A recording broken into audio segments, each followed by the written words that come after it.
listening to Draws in Spanish. If you're new here, welcome to the show. I'm your host, Fabiola. I'm an illustrator and podcaster based in Philadelphia. On Draws in Spanish, I chat with Latinx visual artists and designers to discuss everything from their identity and culture to their creative process and work, because I think that they are very much connected and intersect, and I want to talk about it. Today, I'm talking to Venezuelan illustrator Andrea Caceres. Andrea is both an illustrator and art director based in New York City. She's illustrated comics, murals, textile designs for both products and clothing, and she's worked with brands like Microsoft, Snapchat, and J.Crew. She got her start sharing dog illustrations on her Instagram with her series A Dog a Day Keeps the Stress Away, which she did for an entire year. This year, she's also releasing her debut picture book, My Dog Just Speaks Spanish, in both English and Spanish, so be sure to go get that on May 9th, or you could pre-order it today on any of the major bookseller sites. Now, before we get started, remember that you can also watch this episode over on YouTube. If you're tired of only listening to my voice, you can go over to youtube.com/FabiolitaDraws and watch the episode. It can keep you company while you're cooking or doing laundry or whatever you want. You can subscribe to the YouTube channel. It's amazing. Anyway, I just wanted to remind you. Plus, remember you can join the free Draws in Spanish Discord to connect with other Latinx artists and listeners of the show. Just go to drawsinspanish.com/chat. Now keep on listening to hear Andrea share why she went to school for civil engineering, how she moved to the US as a student, and how she landed her first agent for her first ever picture book. Okay, let's get into today's episode.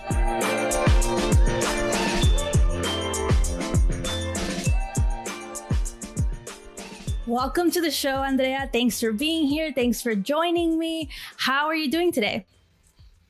I'm doing good. Monday, we're recording today. It's a great way to start the week. Yes, starting off strong. So I know that you're a Venezuelan artist. It's on your Instagram. We also talked about it in the DMs. So can you tell me what your life was like before moving to the US? Because on this show, I like to talk to different artists from Latin America just to paint a better picture of all the different countries. Sure. So I am from Venezuela. I moved to New York City when I was 23. So basically, born, raised, and everything I am is from there. I was born in a little town called Ciudad Bolívar. It's close to the Amazonas. But I grew up in a city, let's say like the second biggest city back home, called Valencia. So that's where I feel like all my culture and my uprising is English, my second language, as everybody can already notice. So you will hear a lot of little grammar mistakes, but I'm not really ashamed of them anymore. So it doesn't really matter. Yay! I'm glad to hear it because I think that that's awesome. If you forget a word, I'll be here to help. And, let's keep it moving. So tell me a little bit more about your life in Venezuela. You grew up in Valencia. That's what you said, right? Yeah, I grew up in Valencia, really small family. It was just my mom and me. My dad died when I was really young. So I grew up just with my mom. And I don't know, it was beautiful. The city that I grew up with was pretty close to the beach and one of the most beautiful beaches back home. So I would go there all the time. Very conservative, classic Hispanic culture around the city. Everybody, is Catholic, go to church. Overall, I feel like a really, really happy and colorful and very connected with nature. Even in the city? Even in the city, yeah. This is something that I all the time bring up, and I feel like here in the United States is either you're in a big city or you're in like a little town, but there's not like in between, or the in betweens don't really feel like an in between. I feel like back home it was a city, but I will do exercise going, up into the mountain because you could just do that. And then, half an hour away, you have like a really magical beach that you could just go over in the weekends. So it doesn't really, like it is a city, but it doesn't really feel as crowded or as disconnected of nature like here. Yeah, I understand what you mean. I think that there are cities in the US that are more like that. but definitely not New York City, which is where you are. Well, you have a beach like an hour away by train, but it's not the best beach on earth, in my experience. What's your opinion of the Rockaways? Yeah, definitely. I mean, I enjoy it. I love New York City and I love the culture here. Fell in love with New York City the first day I came, so I have no complaints, but definitely not the best beach I've ever seen. Yeah. Well, New York is not known for the beaches. So, there's that. Okay. So I totally get what you mean. I think maybe there's like other cities that are a little bit more nature friendly, but, you can't have it all, I guess, here. What was your opinion of or your perception of the US growing up in Venezuela? It's interesting because I feel like exactly my generation had like a different point of view of what they might have right now. But when I was really small, Venezuela was really connected to the United States. So basically everything we had was from here. So our grocery store will have like Captain Crunch, will have like Snickers, it was like almost the same kind of products, or the TV will be Cartoon Network, Disney Channel, and things like that. Later on, when Venezuela like cut ties with the United States and all of these changes happened, then we didn't have access to any of those things. But I still think my generation, precisely, I don't know, younger generations growing without the influence of the United States as present as me, but my generation really idolized the United States. And I feel like, if you wanted to go for vacation and it was cool, be the United States and things like that. I grew up with not really a lot of access to money, so I didn't really came to the US until the moment I moved. But that's what you would see like on your friends. Like that's where they're going to go on vacations. That's where the cool things were. And that's what everybody wanted to be part of, if that makes sense. Yes. I love to talk about this because I think it varies per country and also per class. Like depending on where you are in the class, you have a different perception of the US. Did your perception ever change, or did you always look at it like this amazing place while you were in Venezuela? Being there, it looked like a better place to be. I wouldn't say necessarily the best place to be or the only place that it was great to be. Like when I was really small, like being in college and like learning of other places and other cultures and all of this, my list of great places to be was bigger than just the US. It still looked like a better place for me to grow and, for my future than back home, just because of the situation back home. Right. And so tell me a little bit more about how you immigrated to the US and why you chose the US, because like you just said, there are also other amazing places to move to. Okay. It's a fun story.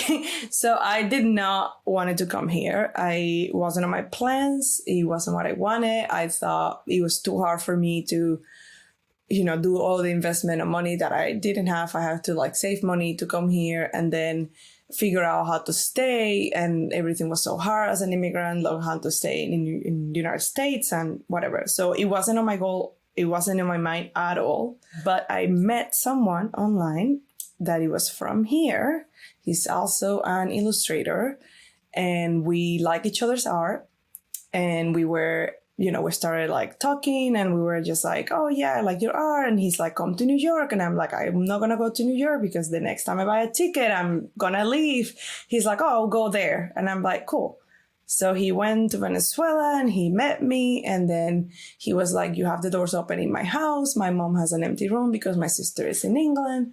You can stay with us, whatever. And I'm like, okay, whatever. Let me see. I didn't even have a visa. Never came here before. So, but I was like, why not? Like, let's try it out. I'm going to ask for my appointment on my visa and let's figure out. I will apply as a student to study English. And then if I like it, I will stay. I will figure out how it works, right? That was like a 3-month process. And then I did get my visa. And then I texted my friend who is now my husband and asked him. I told him I did got my visa. I'm going next week. And then I was here. So it was crazy. Oh my gosh, that takes a lot of guts, right? That takes a lot of just like, yeah, okay, let's just try it and see what happens. I love it. It's such a wonderful little illustration love story. It's so cute. I had no idea. And I love it. Okay, so wow, takes a lot of courage to just be like, let me go. And well, you had already met him once. He had been at your place, or in Venezuela at least. So you knew he was real, right? You, like, knew he's like and then you could be around him for a while. Because that's the other thing, right? Like, are we going to be for that long? Because how long did you book that ticket for? Everything that you're saying, like, is just so funny to me because when he say he was going, he said that he had the biggest party he ever had in his life because all my friends, my neighbors, everybody went to my house to receive him because everybody thought I was getting catfish. So they were like, "You are getting catfish." So there's like 40 people waiting for him in my house. Oh my God. Yeah. I love it. And was your family accepting of this, or was your mom or your grandma like, Andrea, what are you doing? No, my mom was like, yeah, all right. Like, you do whatever you want. I don't know. My mom is, she's awesome. She was optimistic. She's awesome. I love her. But she was optimistic and she's like, let me do it. She's like, all right. I mean, if this is your destiny, I guess you're fine. Andrea, that is so funny and crazy. Yeah, it's insane. Like it could have gone so wrong for both of us. Like I could have been crazy. He could have been crazy. But at least you followed each other's Instagrams, and I'm assuming there was a lot of content. And how long did you guys follow each other before he came to visit you? Yeah, it was for a while. So like we followed each other for a while, we talked to each other for a while, and then he's like, I'm just gonna go for vacations. I'm like, cool, I will take care of it. Just come. And then, yeah. Yeah, exactly. So you knew it was like a real person on the other side. I'm assuming you FaceTimed or something like that before. One time. Just one time? Yeah, one time. And I didn't speak English. Like I didn't speak English until I moved here. Like I speak a little bit of English. That was it. That's so funny. I love it. I love the courage and like just following it because it did turn out all right.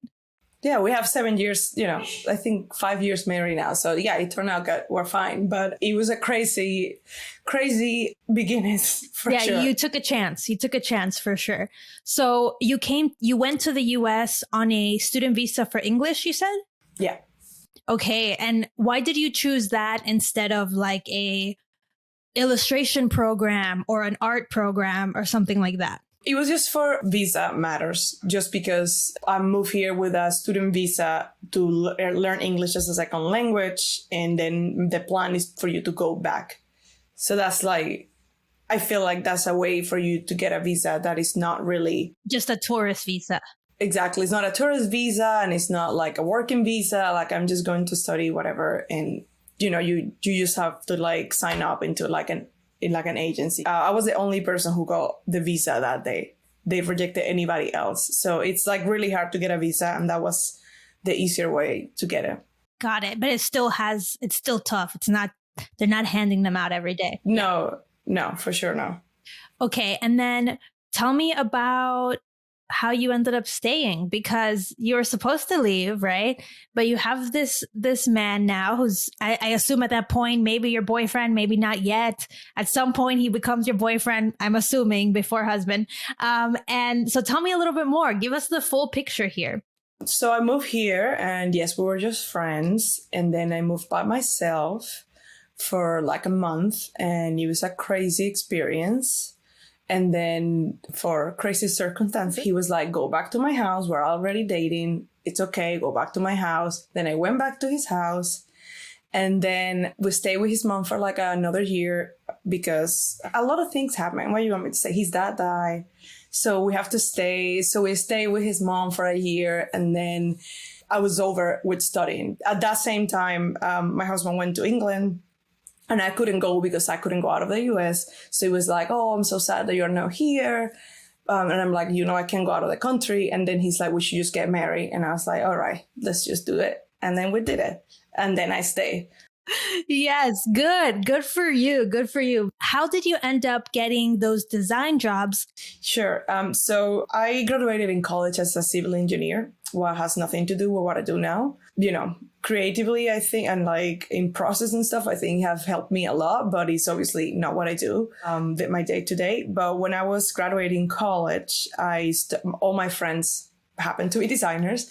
I started a company with my best friend called La Vie en Rose, and it was hand painted mugs that we were illustrating. And that kind of like started my passion for illustrating.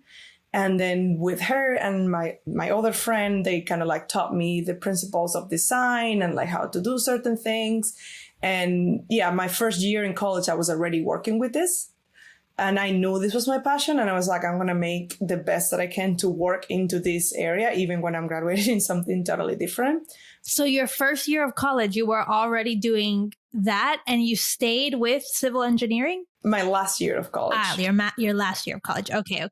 I was like, your first year, you should have switched. Okay. But that's, it's very interesting because I knew before I started that I wanted to work in design or marketing or something like this. But I didn't because those careers are private and I didn't have money to pay for those. My mom was just a teacher, so she didn't have money to pay for that. Careers like engineer, medicine, and lawyers are free in Venezuela. Oh, but anything else? No.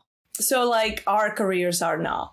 Wow, this is interesting. What an interesting concept. Did you ever consider not going to school? No, that wasn't even no, I have to go to school. Yeah, if I didn't go to school, my mom would be... Because I'm thinking maybe with your friends, you could have been like, oh, I'm going to quit. I'm going to work with my friends. Not an option. No. Okay. Not an option for sure.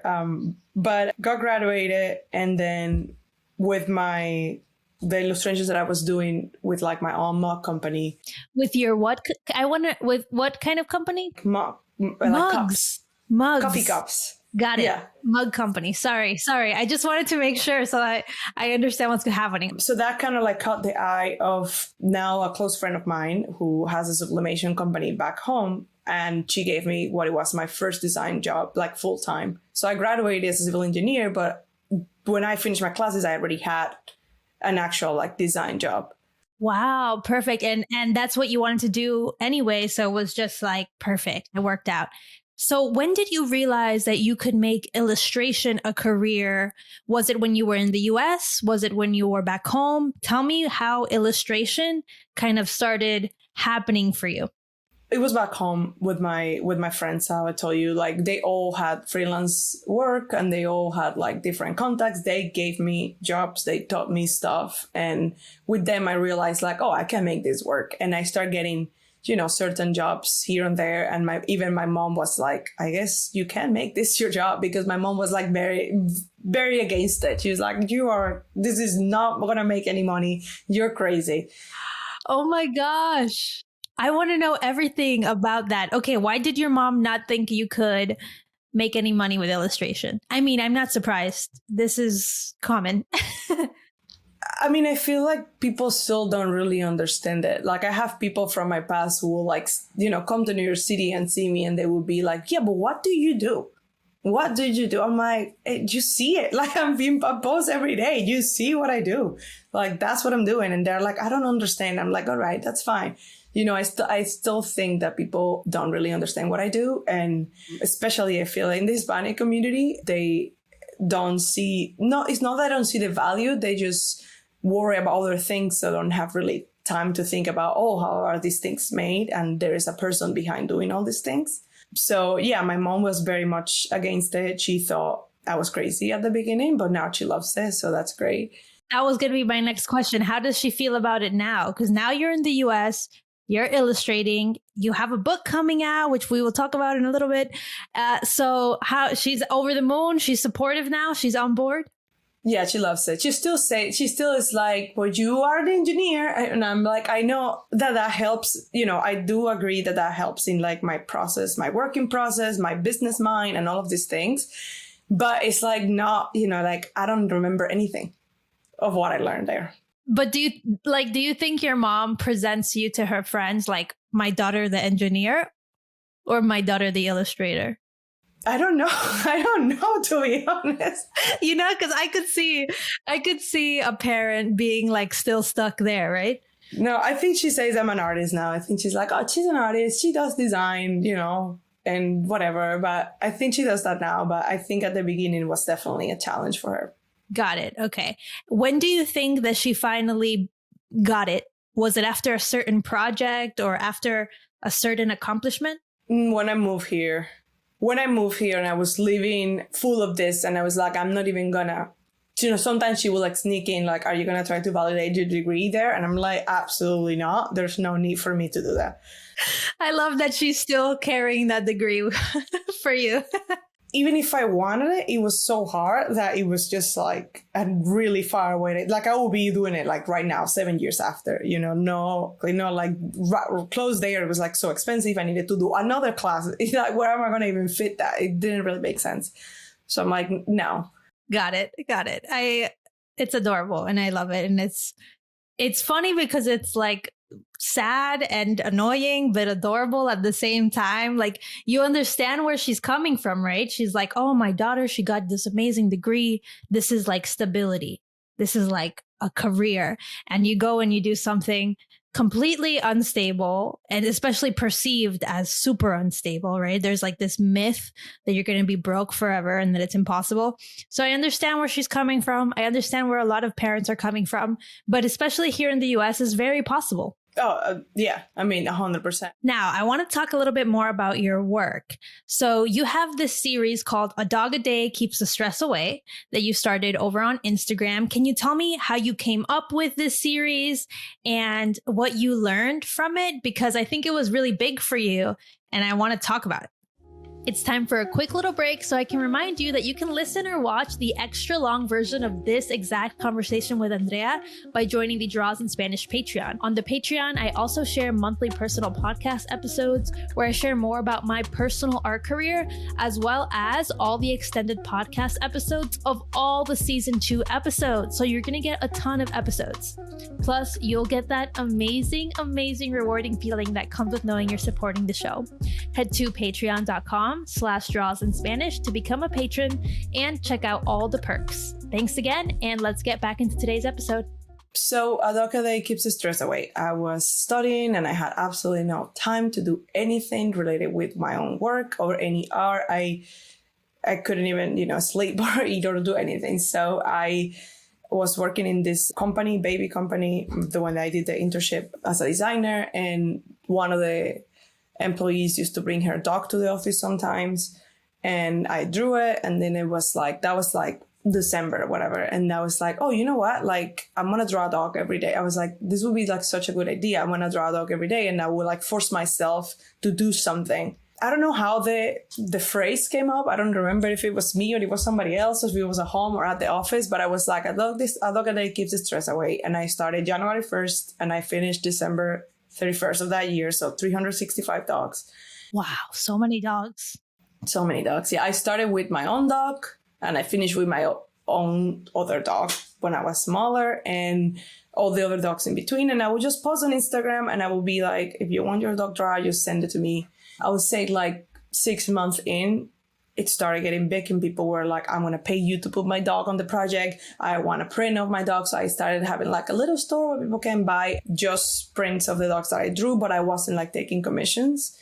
Then later of that year, I contacted a dog coffee shop that opened a few months before in that same year, who are now my friends too. And that dog coffee shop opened and I reached out to them and I was like, hey, like, let's do something. And she was like, I have a wall if you want to paint it. And I'm like, sure, I want to paint the wall, obviously. And then she's like, do you want to do a live event where you draw dogs that come to the coffee shop? And I was like, sure.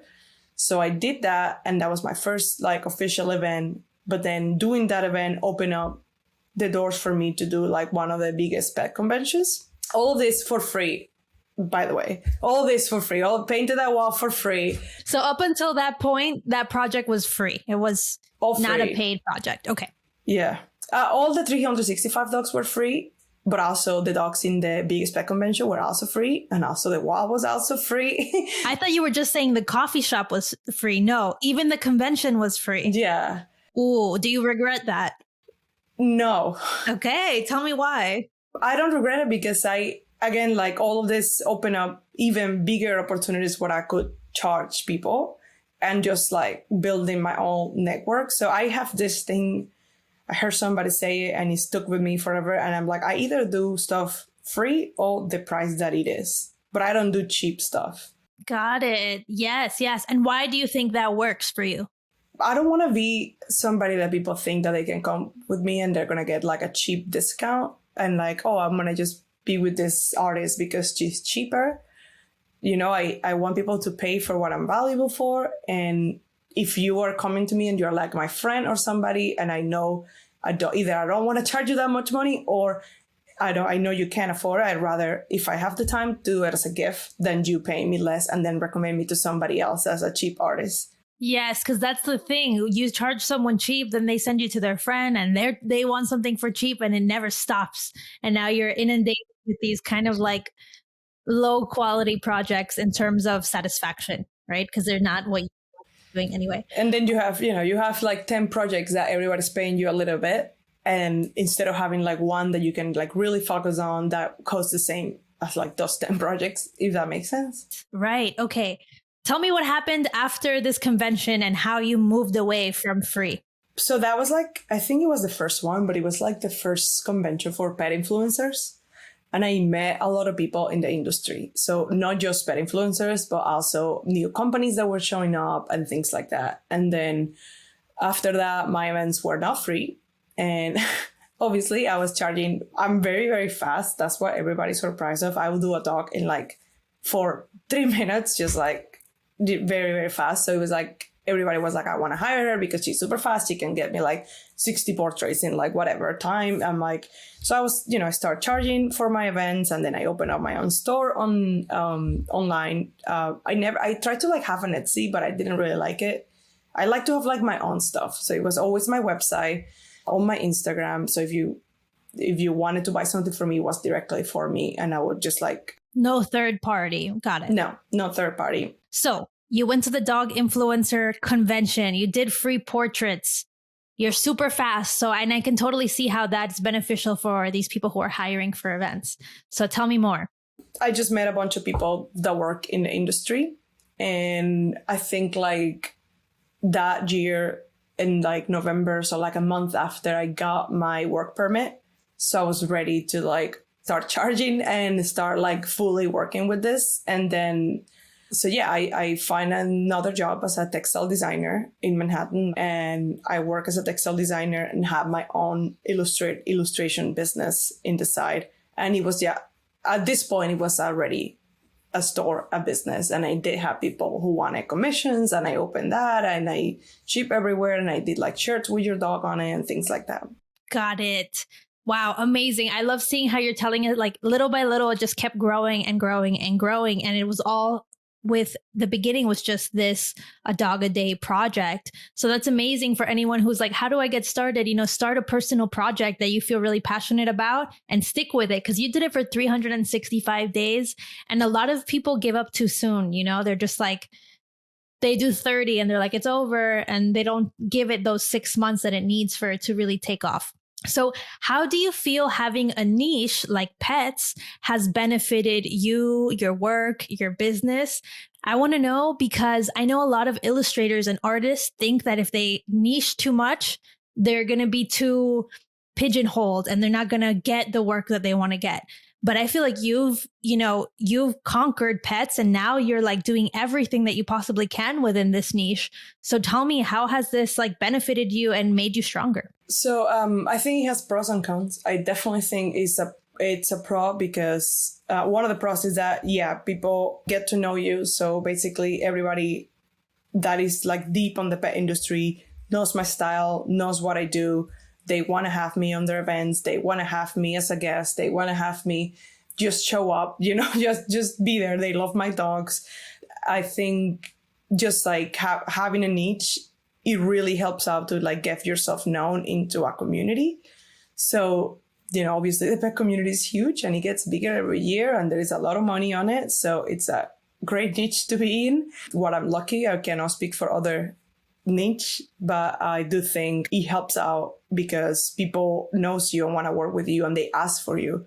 So they'll go to places and be like, oh, I wish, you will bring Andrea, or I wish you will do something with this artist to other pet brands. And that's kind of like how the word spreads, because people knows you so well. They also want to have you do collaborations with other brands they have, and they start putting the seed, I feel, and then it kind of just like grows from there. I think there's cons about it, and it's that sometimes you do want to go out of that niche, and either you don't get enough support on that project specifically, or you want to work with other brands that don't necessarily are connected with that niche, but you don't have a portfolio to show that shows like how can you work with that brand. So definitely pros and cons, but I think there's more pros into getting yourself known and then branching out than just being all over and not being able to like secure any community. I feel like as an artist, especially right now, community is the most important part. And why do you think that? I agree, but I want to know why you think community is the most important part. The community I've built, I feel they helped me to get in. Like, I'm so grateful that I have them and I grow it, because if I didn't have them, I wouldn't be where I am right now. And the way they support all my, they go to all my events. They buy all my products. They like everything everything I post. They share everything I post everywhere. They recommend me to everybody. They recommend me in their own jobs. So I get like others, they try to do stuff with me. I feel like building that connection with the people that you are selling stuff to, it's really important. Like, and I also compare myself, like, you are selling yourself as a brand, but if you see a brand that doesn't really engage with their community and like doesn't really have like a personal connection, then it doesn't have like enough engagement anywhere. And like they do drops and stuff, but they don't have any like public. If I treated myself that way and I didn't put myself out there and like show my own life and I engage with people, like I respond to everybody that DMs me basically. And I also have very good memories. So I remember a lot of them. If I see them twice, I'm already saying hi to them. Like, hey, how are you? I saw you last time, I know who you are. And like, that sense of like you belong to something, or like you are connected with somebody, also I feel like it opens up the door for them to like be more like, oh, this is a product that I want, but I also want to support her, so like of course I'm getting it. Right. Yeah, it's super powerful to have that connection. I have 2 questions for you. I'm going to tell you both so I don't forget. First, did you set out to go after this community of pet parents and, dog enthusiasts? Were you like, oh, these people, they're going to be the perfect place for my art? No, it just happened. And how do you think people can go about creating that for themselves as artists? Like, how do you build community? Because everyone says community is super important, but sometimes it's hard to see how to build a community for yourself. Do you have any advice? Definitely putting yourself out there, and you have to be comfortable with that. And you have to also, it can get overwhelming for sure. But I don't do it that much anymore because I can draw for many hours for certain things that I have. Like, I draw too much that I have like a sport lesion on my neck. So that's another story for another day. That's a different podcast. Exactly. I used to do live streaming. Yeah, like if you could see like the way I have to work now, it's insane, but it doesn't matter. I start live streaming a lot on Instagram and on Twitch, and I will spend hours talking to people while drawing their dogs, while doing my own projects. And they will know everything about me, and they still do. Like they know what my favorite juice is. They know what my dogs do. They know everything. And I feel like I still share a lot of that. I don't share as much as right now because I'm a little bit busy. Plus also have my neck problem, but I still have subscribers on Instagram and on Twitch. And on Twitch, I don't do live streams, but I do have like a Discord where we talk. But yeah, talking to these people all the time and like, being honest about who you are. And also just engaging with them as much as you can. I respond, they will ask like, oh, which puzzle do you recommend? I have a list. Like, I'm not going to lie. I'm a dog person too. I have 2 dogs and I am psychotic with them, and they have 3 cabinets in my whole house. So I'm like, yeah, I have all these puzzles. I recommend this. I recommend that. Like, you just really have a connection with these people. Yeah, it's like a mixture of your authentic passion for the topic, which in this case is your pets and your dogs, and engaging actively with this community and making yourself available and sharing about yourself, because there's a lot of artists who are really private, and that's, I get it. but it doesn't help when it comes to building a community because people don't feel like they know you. And if they don't know you, why are they going to be enthusiastic supporters of your work? And the way that you're doing it makes so much sense and is so smart, but I can tell that it's coming from a really genuine place. Yeah, I try to, it definitely, when I was streaming a lot in 2020 during COVID, obviously a lot of people was at home, so a lot of people was watching. I would say it was a little bit overwhelming just because like I will finish a stream and then check my Instagram. I will have like 50 messages and I'm like, I can't stream 3 hours and then spend like a whole hour responding to messages. Like it does get a little bit overwhelming, but I do love it. So like I am passionate about it and I do love to respond to people and talk to people about anything, to be honest. So I just, you do have to like pause it and like live your real life and then like go back to social media and like engage with more people. But you have to like really be careful with it because it can get like a lot. Yes, that sounds like, I think the way it works is people get really attached to you, right? And they're like, oh, now we're best friends, even though I just know you from the stream. And then they're like, oh, I should be able to DM you whenever.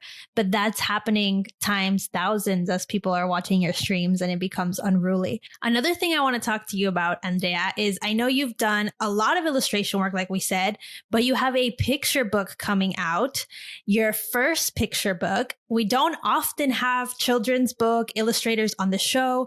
So I want to talk to you about this whole process. Can you, tell us, give us a little look at what it's like to work on a book?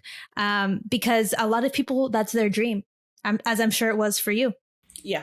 So definitely my dream, as you can kind of see there, I just own children's books. All of this, there's like 3 more bookshelves. They're all children's books. So I am a huge fan of children's books. That's what for us moment, and I still think it is what I think it will be what I want to do in the future the most. Because I do a lot of design work right now, and I want to eventually just dedicate to those children's books. But so I wanted to do those children's books. I needed to know how it works. You have 2 options when you want to do children's books. You either go normal publishing, editorial style, or you go self-publishing. So then I had it. I guess the first question will be, like, do I want to be a children's book illustrator or do I want to be a children's book writer and illustrator? So that would be your first question. And then I wanted to do both. So my first book is an author illustrator book, but I'm also open to do other books if we chose. But since the first one, it was going to be my author illustrator book, then I needed to pick, do I want to go editor, like the classic publishing side, or do I want to go self-publish? And I decided I wanted to go for the regular way. So just the classic publishing way. And that means there is different steps. So first you have to have a dummy. Then you have to, with that dummy, apply to get an agent. Then you get an agent and then your agent sells the book to a publishing house. And then is when you start working with your publishing house. And that whole process, I would say I talked to my agent the first time in 2019. I signed with her in like May or June of 2020, sold my book on August of 2020, or signed my contract, something like that. And then my book's coming out 3 years after. So long way to go. And a book that, I'm very fast how I say it to you. So it's like, they will say like, here are the changes. I'm like, it's done. And they're like, okay, in 6 months, I will let you know the next step. And you're like, waiting for that email, the 6 months until you get it. But I do think it's interesting the way that I found my agent or decided to go for classic publishing, because it was for another illustrator and writer. I am a huge fan of an illustrator called John Klassen. And I went to his book signing, one of his book signings in Strand in New York City. And I met him, whatever. He signed my book and he was like, what are you guys doing here? To me and my husband, you don't even have kids. Like, why are you in a children's book signing? And I'm like, oh, we're both artists. I want to do books. And he gave me the email of his agent. Wow, that's generous, right? That's pretty generous. Yeah, he's the absolute best. I don't know him. I just know him that time. But I think it was important for me to meet him. He gave me the email of his agent. His agent rejected me, but gave me the email of my agent. Wow, so cutthroat, right? Like, no, but here, that's crazy. It's the same agency, but he's like, I'm in California. I'm not interested, but think maybe these two, I think that your style and whatever fits with them. And I did apply to the assistant of my agent, who rejected me too. But then my agent saw me on Twitter and realized that her assistant rejected me. And then she was like, I want to have a meeting with you. Wow. So that assistant got fired. No, I'm kidding. No, she got promoted. She's now her own agent. So she's now her own agent, but it's fine. But what I want to say with this is like, going to classic publishing is a lot. Finding an agent is a lot of rejection. I just, they weren't the only agents I applied to. I applied to hundreds of agents. And the only one who got back to me was my agent now, who is Rebecca, and she's the absolute best. But I do think it's interesting the path that took me there, because if I would have not gone to that book signing and he would have not told me the way it worked, I might have never done it. Right. Because you didn't have an understanding of how it worked prior to him? Not really. Or like you will read stuff, but like not really know that well. It's very vague when people talk about it. They're like, yeah, then you get an agent. And you're like, wait, but how do you go from not having an agent to getting the agent? Yeah. I mean, I applied to like hundreds of people. And the way my agent saw me, and I say to everybody who's writing books or want to get their stuff seen by editors and art directors, there's hashtags on Twitter that are like Kidlit or Kidlit Fest, illustrators in Kidlit, whatever. And they do like certain events online where you will like put your portfolio, like 3 pieces or like a little short story of what you want to write. And then if an agent or an editor likes it, that means you have to contact them. So it's like so I posted it, my agent saw it, she liked it, and then she emailed me the next day. She was like, I saw you on Twitter. I know we rejected you, but I still want to meet with you. Wow. I mean, okay. Yeah, for those who don't know, publishing is really attached to Twitter.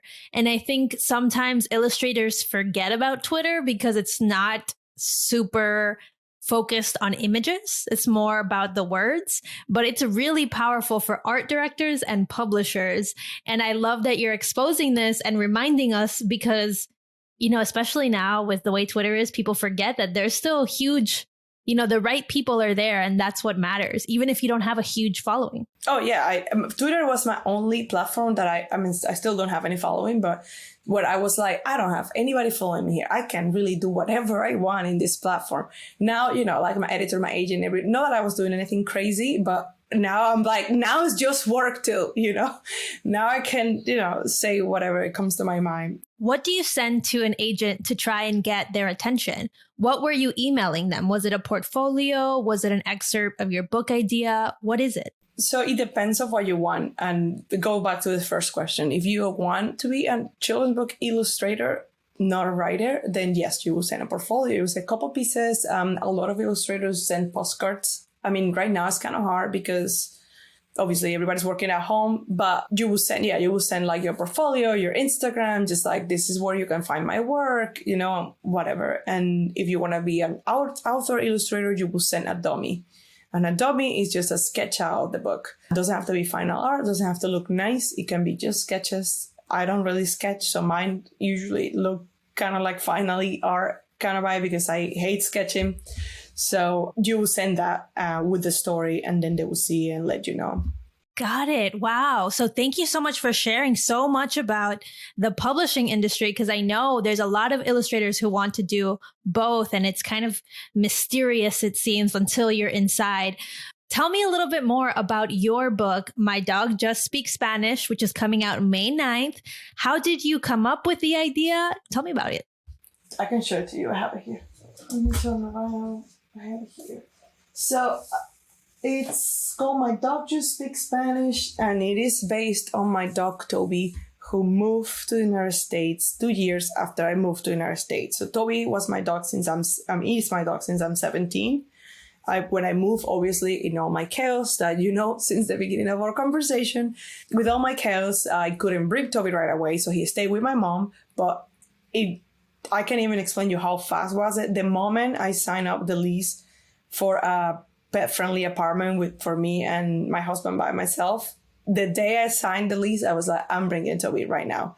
So I paid a company to bring him here, whatever. When he got here, I was already mainly speaking English over the day. So I was speaking English to him and he wasn't doing anything I asked him for. Oh, pobrecito. Yeah, I was like, what's going on here? And I'm like, oh, because he doesn't speak English. That's so dumb. So he's now bilingual, but he wasn't before. So he only spoke Spanish. And that's where the idea comes from. And here it is. Oh my goodness. That's so adorable. That's you? You and Toby? No, that's not Toby. Toby is on the book. It's just not there. Toby's here. Ah, I love it. Yeah. The main character's name is Aurora, and then the dog's called Nena. I promise Toby's gonna have his own book soon, but for now he's just like have cameos over there. Perfect. So tell me about the book. Who is the book perfect for? Yes. So the book is for a toddler, so like for early readers. Is My Dog Just Speaks Spanish, and it's about a girl who has a dog, and through their walk, they tell her like different tricks and commands and meet people, and these people is surprised that the dog just speaks Spanish, and she taught him new words and things like that. And I describe the book as a book about best immigration and best friends, because Aurora doesn't really care that Nena doesn't speak English. You know, is still her best friend, even when she doesn't speak or understand English. And Nena is always there for Aurora. So they're best friends, and they are new in the city, and she is very happy about being with her dog. Oh my gosh, that is so cute. It makes me emotional. Is the book bilingual? I'm assuming it is because of the title. Yes, it's bilingual, and it is in both languages. So we have Mi Perro Solo Habla Español, and we have My Dog Just Speaks Spanish. Oh my gosh. And how does it feel to make a bilingual book here in the US? How does it feel for you to be here now? It's really exciting. I'll be honest, it still feel like fake. I'm like, I cannot even believe this is done. When I got it, I was like, I just have no words to see it. And, next to all my other books and like looking like another book, it's like a dream come true. I'm really, really, really excited about it. I am also happy that it's in these moments where like immigration is such a big deal, and like there's so many Spanish speaking kids, at least here in New York City, and there's so many immigrants coming in, and I feel like seeing themselves, and like, and it's not just the dog that speaks Spanish, but it's also obviously the mom that speaks Spanish, the dad that speaks Spanish, and like the way that you move to a place, and like you might know better this. I don't know if you were born here or came here in early life, but like you don't really have an accent, but I bet your parents do. And understanding that connection is like, it doesn't really matter if they don't speak the language perfectly, and like they're they are their own person, and they have their own life and things to teach you too. I'm just excited to see, I feel like, kids reflected with that story. I cannot agree more. I feel like I was not born here, but I came here when I was a baby. So I learned English, through ESOL and also movies and just living here. But these stories were not common, especially in children's books. Like, I never saw that. And it would be amazing to have a book for little kids now that shares that experience. What were you working on while you were making this book? Were you just focused on the book? Did you have a full-time job? Did you have commissions? What was going on here? So no, I'm always working. I have a full-time job as an art director. So I work as an art director full-time, and I have my own stuff all the time. So when I signed up for the book, I think I was freelancing. So I just quit my job as a textile designer at J. Crew, and I was fully with my store and taking freelance clients. So I guess I had a little bit more of freedom at the moment. But then a year into the process, I got this other job that I love. And I am lucky that the job that I have give you a lot of freedom too. And I have a lot of time. And, I love my job, but I also have like time to do my own thing, and they actually encourage you to do your own thing. That is not something that all companies have. And I don't have a lot of time. I don't have fun a lot. I mean, I do have fun, but it's like I'm very passionate for what I do. So I do take a lot of my time very focused on working and illustrating and creating new things. And it's, I see it in other people. Like, you have to balance your life in what you love. And I do love to do what I do. So if that requires for me to put like a lot of days in work for that, then I just do it. Got it. I love that you're saying this because I think a lot of people think that maybe you don't have a full-time job because you're so prolific on Instagram. You post so much, you're constantly putting out content. And I love just showing to people that you can have full-time, then you can go freelance, then you can go back to full-time. In the future, you can also go back to freelance. It's like not so black and white. Yeah, or you can do both. Like I'm doing both. So, or you can do both things. So it's not like you definitely don't. It all dependent of like the stages that you are in life. I noticed that you really adopted using Instagram Reels to make like animated work. Why did you decide to move in that direction? Because a lot of artists, Reels came up and they said, no, never, never. And you went right in. So tell me about it. I didn't went right in. I hate them. It's really bad. It's really bad. It made it so much harder for illustrators to show their work. It doesn't like, it's like unfair. Like it's like so messed up, but it doesn't matter. You gotta adapt. You gotta keep being relevant. I needed to keep being relevant, and you have to figure out like what works for you. And I tried many things. I tried recording myself. I don't really love recording myself. Before, I didn't even posting a picture of me that never even, I was like, no, that's not what people is here. I do it sometimes now. If there's like a funny joke that I think about or a funny trend on TikTok, I will do it if I think it fits what I do. But of showcasing my work itself, you have to try different formats of like what it means. I feel like for illustrators precisely, like we don't do like realism or stuff like that. It's even harder because when when they do like, this is how I start and this is how I finish, and it's like a realistic portrait, like then all the people is like, love it. But I'm like, love it, yeah.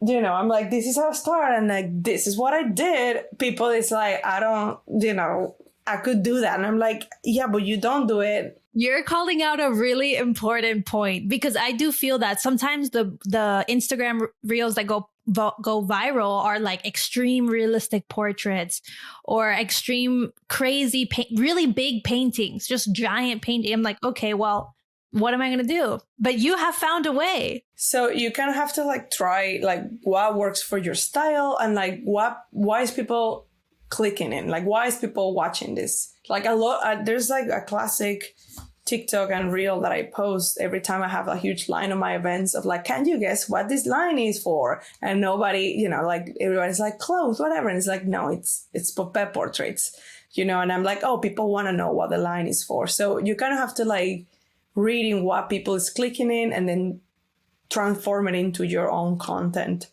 And that's kind of how it works. Okay, these are the last questions here. So you've created murals, you've designed for clothing and products, you make comics, little animations, you have a picture book. What project could be next for you that you haven't already done? What's something that's like a dream?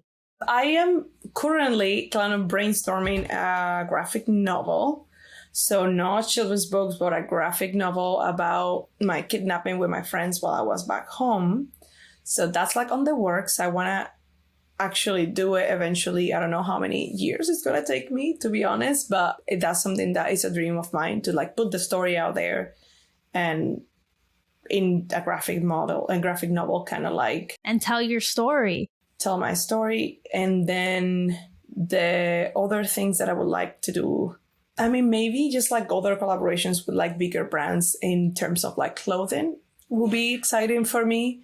And that's it for now, I think. Well, those are ambitious goals. And I know I would read that graphic novel whenever it drops. So I can't wait to see it. The last 3 quick questions. What is your favorite Venezuelan saying? Chivo que se devuelve se esnuca. And what does that mean? I think chivo will be like a goat that, like a goat that goes back. Basically dies. Yeah, they go backwards, basically dies. Yeah, that would be kind of what it means. Yeah, and I think, like what it means is like, don't look bad, like just look forward. Go forward. Oh, I like it. And then what is your favorite Venezuelan food? Empanadas. But Venezuelan empanadas. Not like when I say empanadas, I'm not talking about what you guys know. I'm talking about corn empanadas. Okay. With what kind of filling? I like carne mechada, so like shredded beef. Nice. Okay. And then what is the one thing about Venezuelan culture that you wish was here in the US? Yeah, I think how friendly Venezuelan people is. I think I missed that. Yeah. That's a common one. Well, Andrea, that's all I have for you. Thank you for sharing your story, your time, your book, your knowledge with all of us. I can't thank you enough, and I can't wait to get your book. Well, thank you so much. Thank you for having me. And you can pre-order the book now, right? Yes, you can pre-order it in basically any of the libraries. You can Amazon and Barnes and Noble and Target and Walmart, whatever you want to buy it, you can buy it. So perfect. I'll leave it linked in the show notes so everyone can go check it out. Thank you once again. Oh, thank you. Thank you so much. Okay, everyone, that's all I have for you today, friends. I really hope you enjoyed my conversation with Venezuelan illustrator Andrea Caceres. Be sure to follow her work on Instagram at Andre Caceres SG. I'll leave it linked below. And be sure to pre-order her book, My Dog Just Speaks Spanish, available in English and Spanish on May 9th. Now, before you go, remember to hit subscribe or share this episode with a friend. Those are 2 free things you can do to support the show. And if you want to listen to a personal podcast from me, where I update you about my personal career, or listen to extended episodes of the show, go ahead and check out the Patreon at patreon.com/drawsinspanish. Lastly, remember to join the Discord if you want to connect with other listeners. Just go to drawsinspanish.com/chat. We also host a weekly co-working session over on the Discord. So if you need a little help getting things done, come join our co-working sessions. They are such a fun, chill time to get stuff done. All right, that's all I have for you. Hasta la próxima, amigos. Nos vemos el próximo martes. Ciao.